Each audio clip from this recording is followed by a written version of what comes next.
Bien, buenas tardes, jóvenes. Hoy vamos a continuar con lo que es la farmacología del sistema digestivo, ¿no? Entonces, esta vez nos toca tratar sobre los bloqueadores de la secreción gástrica. Entre ellos tenemos dos grupos, que son los bloqueadores H2 y los bloqueadores de las bombas de protones, o IBP, ¿no? Pues vamos a empezar con lo que son los inhibidores de las bombas de protones. Estos inhibidores de las bombas de protones vienen a ser bases débiles lipofílicas. ¿Por qué lipofílicas? Porque van a tener la facilidad de atravesar la membrana celular. Estos inhibidores de las bombas de protones son profármacos. Y si se acuerdan ustedes de unas clases anteriores, los profármacos son una forma inactiva, ¿no?, de algunos fármacos, en los cuales estos van a requerir pues de un pH ácido para recién activarse. Entonces, no como tal, si vemos al omeprazol como tal, este va a necesitar ingresar a nuestro organismo, entrar al estómago y poderse activar por ese pH, ¿no?, ácido. Entonces, ahí recién va a provocar el efecto, recién se va a activar el principio activo, ¿no? Entonces, al atravesar la membrana celular, este pues va a pasar a la célula donde va a actuar, ¿no? Aunque las paredes del estómago, como ven acá, observan en las paredes del estómago, aquí se saca una pequeña porción y están formadas por varios tipos de células, ¿no? Como ellas son células de recubrimiento de la superficie, células regenerativas, células de la mucosa del cuello, células oxínticas, parietal, células simógenas y células enteroendocrinas, ¿no? Entonces, donde van a actuar diferentes tipos de medicamentos, ¿no? Entonces, ahí actúa también lo que son los inhibidores de las bombas de protones y también pues los bloqueadores H2. ¿Qué fármacos conocemos acá en el grupo de los inhibidores de las bombas de protones? Ustedes lo conocen también, ¿no? Y muchas veces lo han dispensado o expendido.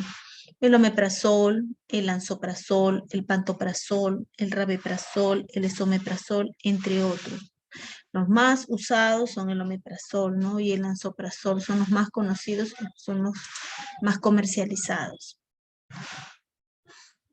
Entre ellos vamos a ver acá su farmacocinética, el del omeprazol, el esomeprazol, lansoprazol, dexlansoprazol, pantoprazol y rabeprazol. En la biodisponibilidad, el que tiene mayor disponibilidad o biodisponibilidad en nuestro organismo para inhibir lo que son la secreción pues del ácido clorhídrico es el lansoprazol, ¿no?, seguido por el esomeprazol y también por el pantoprazol, el rabeprazol y por último el omeprazol. Entonces, aquí podemos observar la biodisponibilidad. Entonces, como si se acordarán ustedes, nosotros las horas de los medicamentos no las vamos a definir por el porcentaje de biodisponibilidad del fármaco, ¿no? Por ejemplo, si nosotros vemos que la biodisponibilidad es mayor, entonces van a actuar más rápido. Entonces, en la unión a proteínas que van a quedar el fármaco es mínimo, hablamos de un 15 o un 20%. Tiempo para alcanzar el nivel plasmático pico, o sea, en qué momento va a causar el efecto, acá está, ¿no? De 1 a 5, de 1 a 7. Unión a proteínas, casi todas están por ahí, se unen a proteínas en un mismo porcentaje. Su excreción, su metabolismo es hepático y su excreción es por vía renal. Indicaciones en enfermedades por reflujo gastroesofágico, en el tratamiento de úlcera gastroduodenal, en síndrome de Zollinger-Ellison, ¿se acuerdan que se trataba sobre un tumor en el páncreas? Prevención y tratamiento en las úlceras pépticas inducidas por los AINES, donde también se les daba, ¿se acuerdan ustedes? El Cytotec, ¿no?, que también se daban estos fármacos para cuando había una gastritis. Y para la infección por Helicobacter pylori. Tratamiento o posología, pues aquí esto es para que ustedes tengan una idea, ¿no? Eso también se los he puesto en su copia, ¿ya? ¿Cuál es su mecanismo de acción? Estas células, ustedes observan acá, es una de las células de las que está conformada las paredes del estómago, ¿no? La célula oxíntica o célula parietal. Acá la vamos a ver de esta manera. Entonces, esta es la célula parietal o célula oxíntica, en las cuales a su alrededor va a tener varios receptores, ¿no? Siendo uno de ellos también la histamina. ¿Se acuerdan en la clase anterior que hablamos que uno de sus receptores también era la prostaglandina?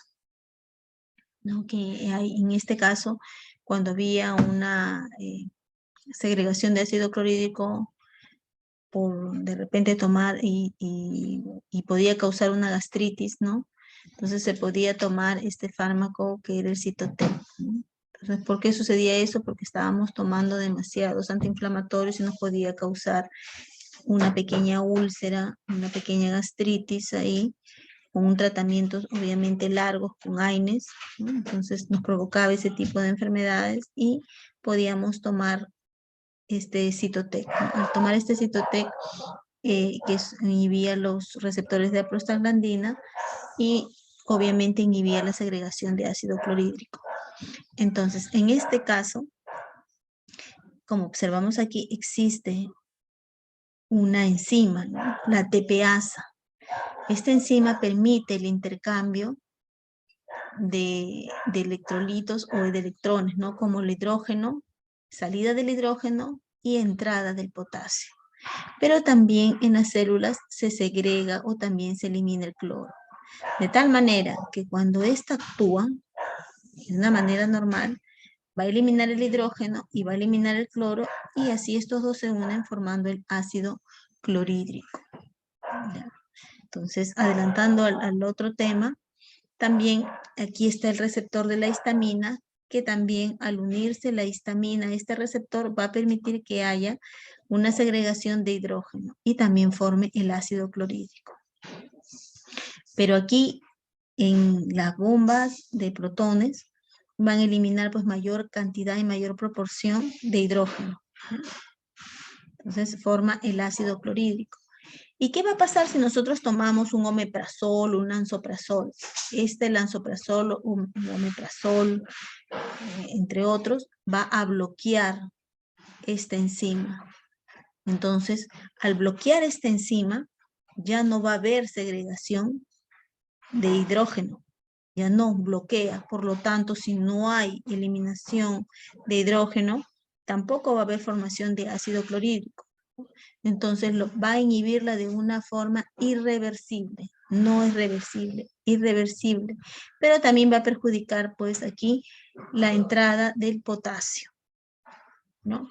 Entonces aquí también va a tener un sinnúmero de efectos adversos, ¿no? Al solamente eliminar esta enzima de aquí, porque elimina hidrógeno, elimina cloro, va a permitir la entrada de potasio, ¿no? Y también de otros minerales. ¿Cuáles son los efectos más frecuentes cuando nosotros tomamos muchos inhibidores de las bombas de protones, ya sea por un tiempo más prolongado o de repente nos automedicamos con ellos, ¿no?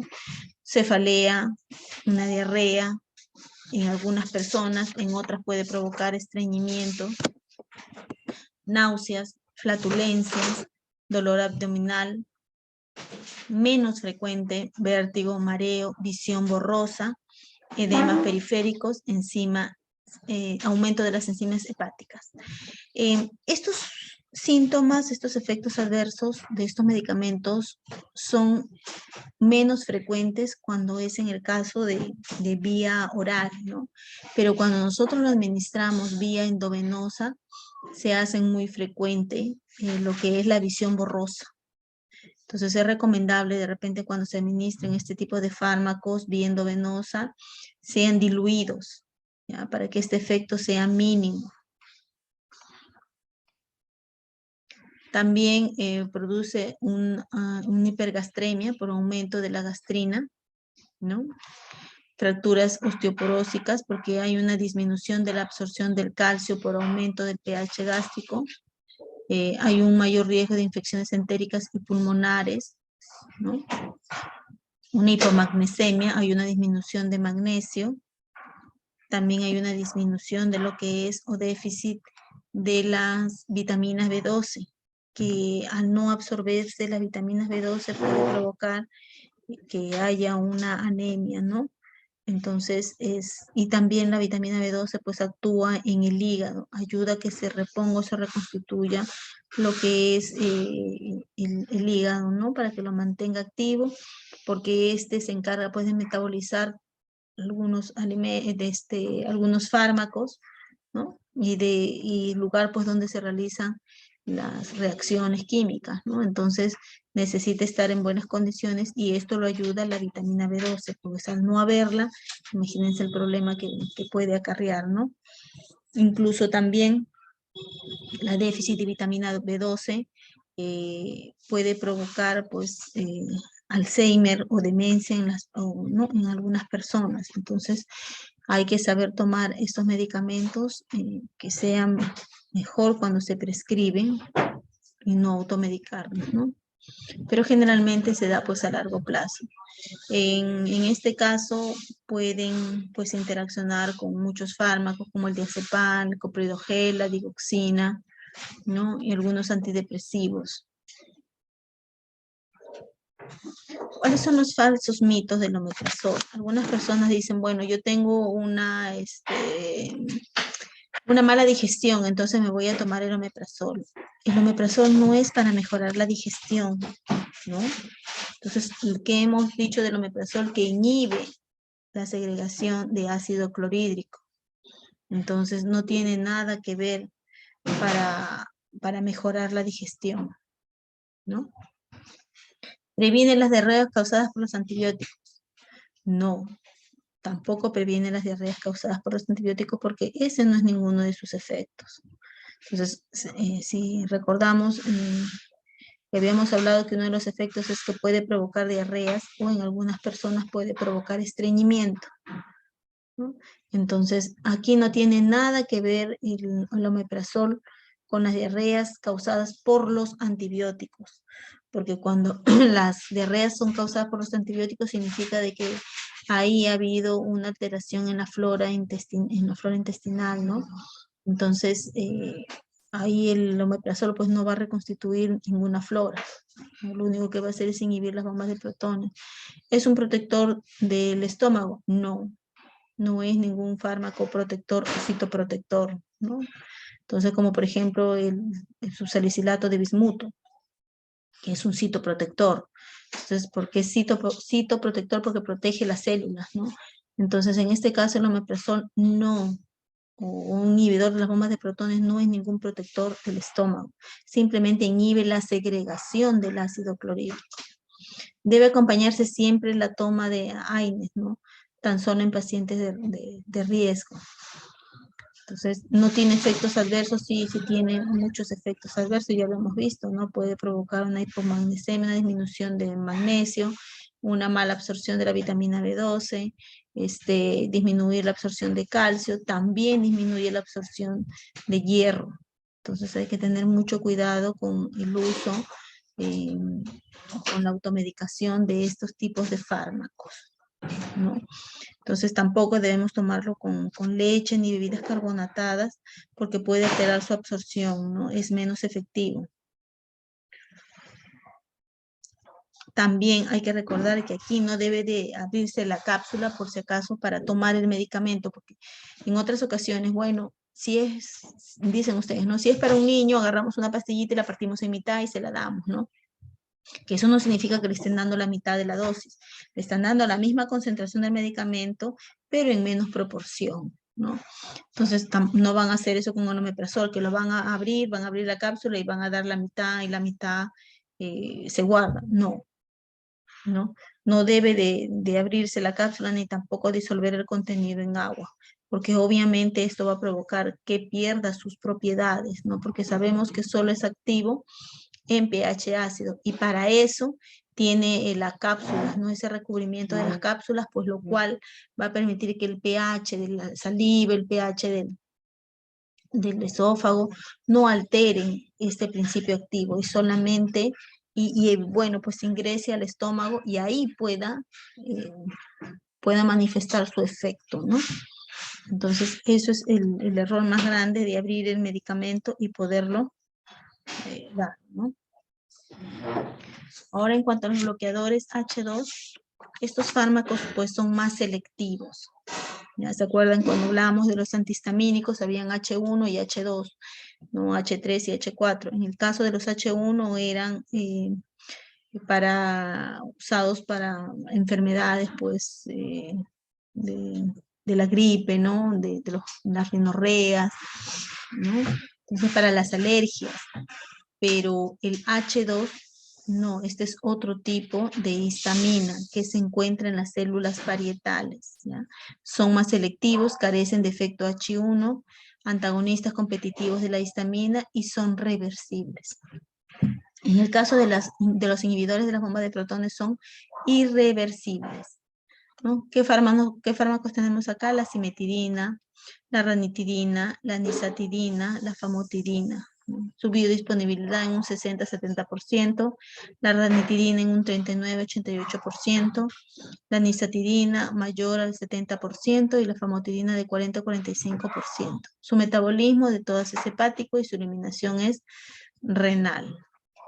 ¿Ya? Su unión a proteínas también está por ahí, ¿no? Su vida media, la cimetidina, vida media es que alcanza su efecto máximo en 2 horas, la ranitidina de 2 a 3 horas, la nisatidina de 1 a 2 horas y la famotidina de 2 horas y media a 3 horas y media.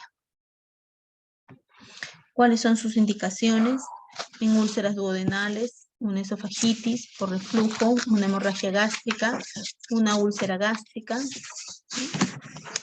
efectos secundarios gastrointestinales como la diarrea, también puede provocar estreñimiento, náuseas o vómitos, dolores de cabeza o cefaleas, a nivel del hígado, pocos, ¿no? Pero puede haber un aumento de las transaminasas, que son enzimas del hígado. ¿Cómo actúan? ¿Cuál es su mecanismo de acción? Es lo que les mencionaba en los inhibidores de la bomba de protones, ¿no? En el caso de las bombas de protones, bloquean esta bomba y ya no permite que haya la segregación de hidrógeno y se una conjuntamente con el cloro y formen el ácido clorhídrico. Este es en el caso del inhibidor de las bombas de protones. Pero en el caso de la histamina, va a bloquear este receptor de la histamina, ¿no? Entonces ya no va a haber una producción, pues, de hidrógeno, el cual pueda ser eliminado y formar el ácido clorhídrico acá afuera. Si ustedes hacen una comparación con los inhibidores de las bombas de protones, entonces, ¿quién va a eliminar en menor proporción el ácido clorhídrico? En menor proporción, ¿los inhibidores de las bombas de protones o los bloqueadores H2? Entonces, si nos hacemos esa pregunta, quienes van a actuar inhibiendo en menor proporción el hidrógeno, ¿no? Para que no haya formación de ácido clorhídrico, es el receptor de histamina, porque la histamina no permite que haya segregación de hidrógeno, ¿no? Pero también hay otros receptores aquí en esta célula que también segregan hidrógeno. Pero entonces, si nosotros bloqueamos la segregación de hidrógeno va a ser menor, va a ser poca, ¿no? Entonces, aquí ustedes pueden entender por qué en algunos tratamientos nos dan en las mañanas el omeprazol y en las noches nos dan la ranitidina, por esta razón, ¿no? Porque nosotros en la mañana, nuestro cuerpo está preparado para levantarnos y tomar un desayuno, ¿verdad? Entonces, cuando nosotros sabemos que vamos a tomar un desayuno, nuestro estómago empieza a segregar ácido clorhídrico. Estas bombas empiezan a segregar ácido clorhídrico bastante. ¿Por qué? Porque fisiológicamente este ácido clorhídrico va a actuar sobre todos esos alimentos que van a ingresar, o sea, va a preparar el estómago, ¿no? Con un nivel ácido para que ese ácido que hay en el estómago, ese exceso de ácido, pueda actuar sobre los alimentos que se van a ingerir, ¿ya? Entonces, si yo tengo una ligera gastritis, entonces imagínense que se segregue bastante ácido, lo primero que es, me puede dar un cólico, ¿no? Y otros efectos como las náuseas, entre otros, ¿no? Entonces, yo para prevenir ese exceso de ácido clorhídrico, yo tengo que tomar un inhibidor de las bombas de protones en la mañana, en ayunas, lo bloqueo, ¿no? Bloqueo esta enzima para que ya no me segregue más ácido clorhídrico del que yo ya tengo en mi estómago y no me pueda dañar las paredes del mismo, ¿no? Entonces, lo que va a provocar es que ya yo no tenga esos efectos y cuando yo coma algún alimento, ya eh, no me pueda causar de repente ni siquiera una pesadez porque va a haber un ácido clorhídrico ahí que va a actuar, pues, ¿no? Va a actuar, la cantidad que hay ahí va a actuar sobre el alimento, ¿no? Por eso es más recomendable es consumir, administrarnos, perdón, el omeprazol media hora antes o minutos antes de nosotros poder comer. Lo recomendable es tomarlo antes del desayuno, antes del almuerzo de repente o antes de cualquier alimento, antes del desayuno, antes del almuerzo, antes de la cena. No significa que se tomen 3 veces al día, no. Significa que cuando de repente ustedes se acuerdan en la mañana, lo toman en ayunas. Si se acuerdan y no lo han tomado en ayunas, preferible es hacerlo antes del almuerzo. Si no lo han tomado antes del desayuno ni el almuerzo, antes de la cena. Pero después no. ¿Por qué? Yo no puedo tomar este medicamento, este omeprazol, después de los alimentos, porque se supone que ya se segregó ese ácido clorhídrico. Ya mis células ya no van a segregar más ácido clorhídrico, ¿no? Porque ya se segregó. ¿Para qué? Para que este ácido clorhídrico actuara sobre mis alimentos. Entonces, si yo tomo un omeprazol después de haber ingerido mi desayuno o después de mi almuerzo o después de mi cena, ya no me va a causar ningún efecto, ya no va a bloquear ninguna bomba de protones, ¿no? Porque ya para qué, si ya estas ya no van a eliminar ningún ácido ni me van a formar ácido clorhídrico. Entonces, es preferible tomar el omeprazol en ayunas o antes de cualquier alimento. En el caso de la ranitidina, ¿no? Dejando en claro aquí que el omeprazol es mejor tomarlo en ayunas. La ranitidina muchas veces hacen un tratamiento conjunto con el omeprazol, pero te dan en la mañana, en ayunas, el omeprazol y en la noche la ranitidina. ¿Por qué? Porque nosotros en la noche segregamos también ácido, porque nuestro estómago necesita tener un pH, pero el ácido que se segrega es mínimo, es pequeño, porque se supone que nuestro cuerpo es tan inteligente que sabe que en la noche tenemos que descansar y que se pueden regenerar y reparar algunas células y parte de nuestros órganos, ¿no? Entonces, se segrega una menor cantidad de ácido clorhídrico. Entonces, en la noche nos dan la ranitidina para tomarla después de la cena para que inhiba la segregación de ácido clorhídrico en menor proporción y no me pueda causar ningún daño en el caso que yo tenga una gastritis o una úlcera, ¿no? Entonces, para cuando hay mayor segregación de ácido clorhídrico de nuestro estómago, eso es en las mañanas o antes de las comidas, tu omeprazol. En las noches, después de la cena, tu ranitidina. ¿Cuáles son los efectos adversos? Ya les mencioné algunos, ¿no? Diarrea, estreñimiento, cefalea, dolores musculares, ¿no? Muchas veces cansancio también se puede manifestar cuando tomamos este tipo de medicamentos, ¿no? Entonces también es precauciones, hay algunas precauciones, ¿no? Entonces, si nosotros los tomamos pues con algunos fármacos como por ejemplo o de repente con alcohol, entonces hay que evitar, ¿no? Porque puede aumentar las molestias estomacales, ¿no? Entonces, en el caso del embarazo también hay que evitarlo porque atraviesa la barrera placentaria. También en la leche la atraviesa. Entonces también hay que tener mucho cuidado cuando estamos nosotros dando de lactar porque puede llegar al lactante, ¿no? Entonces hay que tener mucho cuidado cuando usemos este tipo